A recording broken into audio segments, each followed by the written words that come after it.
que ler esse livro?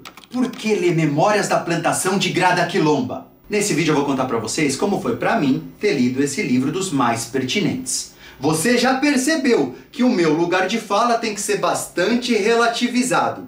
Ainda assim, me diz você se você já leu esse livro e depois de assistir o vídeo, me diz o que você achou do próprio vídeo. Se liga!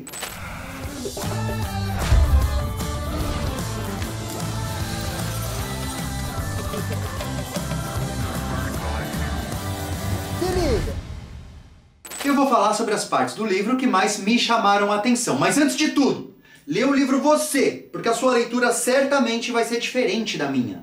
E indico de antemão algumas referências que certamente serão mais apropriadas do que a minha também. Então confere na descrição do vídeo que tá tudo bem organizado. Você vai conseguir aprender muito mais do que o que eu tô falando agora. A autora é Grada Quilomba, nascida em Portugal. Ela é uma intelectual interdisciplinar, escritora, psicóloga, escreveu esse livro aqui em 2008, mas ele ainda é muito atual e é por isso que a gente vai analisar esse livro. E ó, vou te falar, a parada é profunda. Então se você quiser pegar um material aí que você possa escrever, eu recomendo. Porque logo de cara a gente já vai para um conceito da Bell Hooks. Bell Hooks utiliza esses dois conceitos de sujeito e objeto, argumentando que sujeitos são aqueles que têm o direito de definir suas próprias realidades, estabelecer suas próprias identidades e nomear suas histórias. Já como objetos, no entanto, nossa realidade é definida por outros. Nossas identidades são criadas por outros, e nossa história é designada somente de maneiras que definem nossa relação com aqueles que são sujeitos. Como professor de história, a maioria das vezes que eu vou ler um tema qualquer, tá? Por exemplo, História do Brasil. Eu vou ler esse tema a partir do ponto de vista dos vencedores. Então, no caso da História do Brasil, quem são esses vencedores? São homens, são brancos, são ricos. Você vai ter muito mais menção a homens brancos ricos do que mulheres negras pobres. É como se os homens brancos, ao longo da história, fossem demarcando os territórios que ele ia oprimindo e dominando, né? Ele vai nomeando. Então ele dá um nome para a rua, ele dá um nome para o bairro, um nome para a cidade, um nome para o estado, um nome para o país. E o professor está exagerando. Estou exagerando não. Porque a gente tem cidade chamada Florianópolis, em homenagem a Floriano Peixoto. A gente tem um país chamado Colômbia, em homenagem a Cristóvão Colombo.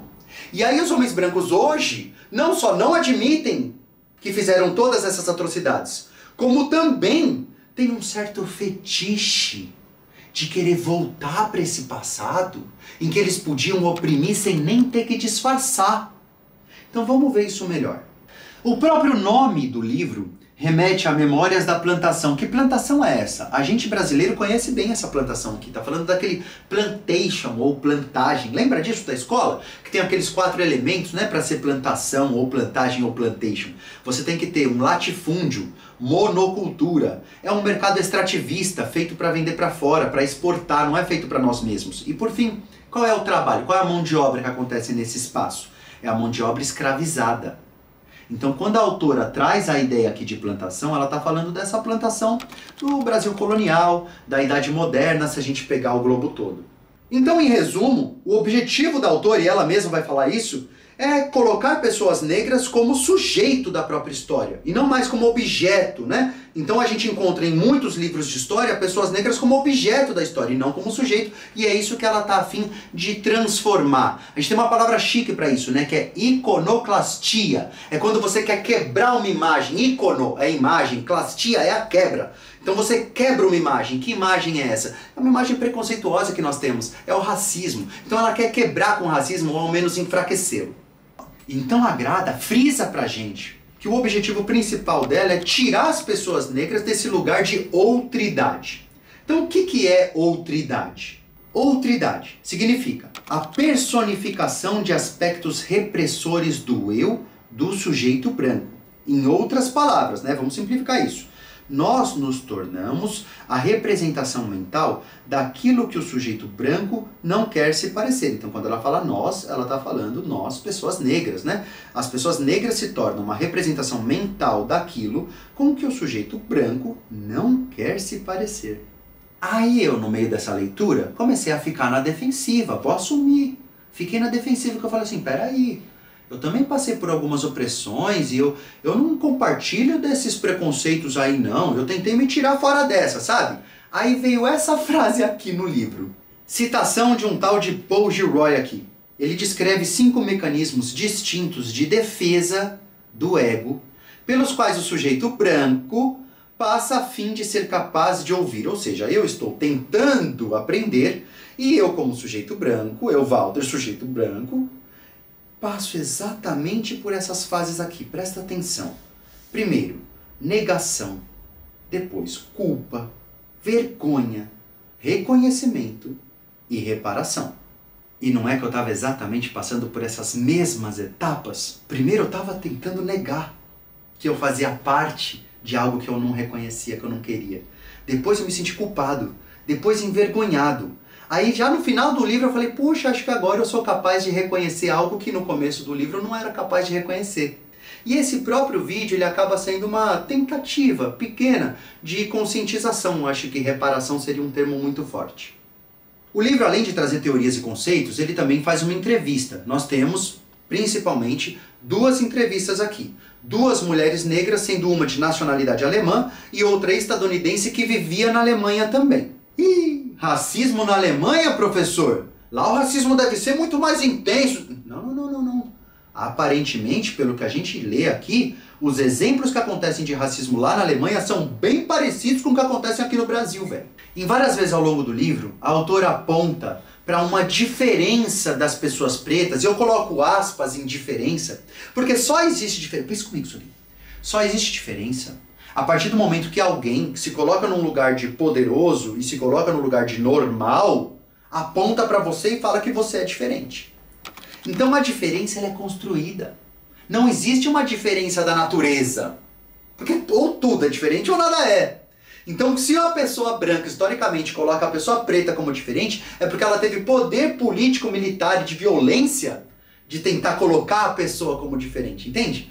Que a diferença é uma construção social. E é aí que é muito comum que pessoas que se auto-intitulam normais, essas pessoas apontam para quem elas julgam diferente e acabam sendo inconvenientes, né? Acabam muitas vezes atravessando uma privacidade, fazendo uma pergunta nada a ver, deslocada, inconveniente.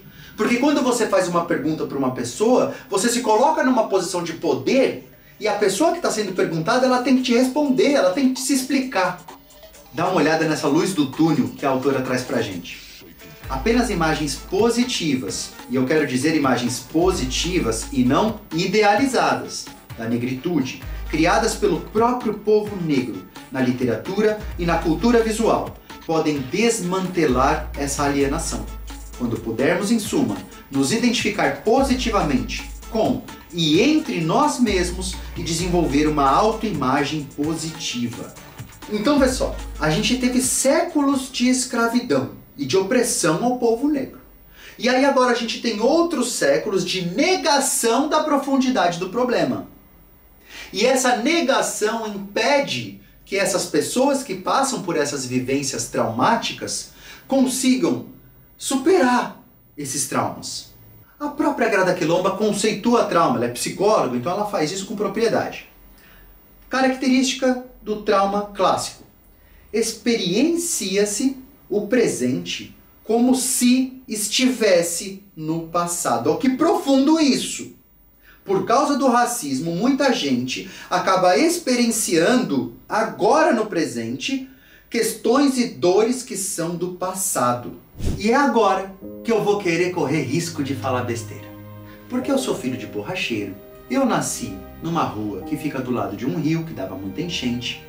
Quando criança, eu vi uma pessoa tomar um tiro na nuca porque tentou roubar uma Brasília amarela. Então eu pensei, eu também sofri, eu também passei por problemas. Só que eu demorei para atinar que todos os meus problemas eram problemas e opressões de classe. Tinha a ver com a minha condição econômica. Eu não estou dizendo que não foi qualquer coisa, foi. Mas ao ler o livro eu percebo que existem infinitas formas de opressão. E essas opressões, vê bem, não é que elas se somam, não é só isso. É mais do que uma soma.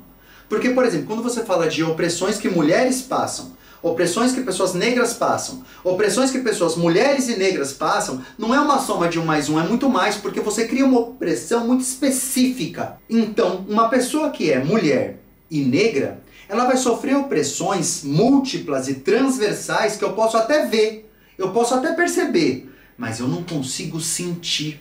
Então você, que também cresceu branco e pobre, atenção, não é legal sofrer opressão de classe, mas opressão de classe, opressão de raça e opressão de gênero estão em esferas muito diferentes. Vamos colocar então algumas ideias-chave, algumas ideias sínteses dessa leitura. Primeiro, o trauma colonial ele foi memorizado, tá? Ele não foi esquecido. Existe uma história coletiva de opressão racial. Ah, mas eu individualmente... Você faz parte, porque é coletivo. O trauma vem da palavra grega para ferida ou lesão. Então, gente, a gente pode concluir com a frase seguinte, ó. O choque violento, portanto, resulta não somente da agressão racista, vê bem, mas também da agressão de ser colocada de volta no cenário colonial. Então é uma dupla opressão. Uma por conta do racismo em si e outra porque existe uma tentativa da branquitude de colocar de volta as pessoas negras nesse cenário colonial que era ainda mais opressor do que hoje em dia. Essa pra você que acha que o passado já foi, já passou. Eu vou me despedir de você dizendo que saber mais é muito importante, mas não é assim uma reparação por si só. Mas ao menos faz parte do caminho. Um beijo e até o próximo vídeo.